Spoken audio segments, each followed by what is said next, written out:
如何使自己的心与上帝的心相同？如果我们相信上帝的心是怎样的，我们就应当努力让自己的心逐渐转化，变得与他的心相似。以下是我们所信上帝之心应具备的一些特质：爱护一切众生的心，具备圆满智慧，洞察一切，无所不在，超越空间，又含容一切空间，无始无终，超越时间，又遍满一切时间，极其清净，却又充满无量的动能，绝对没有凡夫的卑劣习性，如自私、暴躁、仇恨、执着、贪婪、记仇、嫉妒、偏私、野心、残忍、狭隘、厌恶等，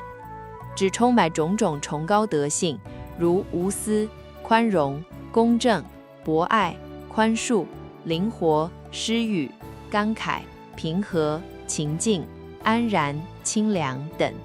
要达到这些心性的境界，人并非在短时间内就能修成，有时即使死去之后仍未圆满。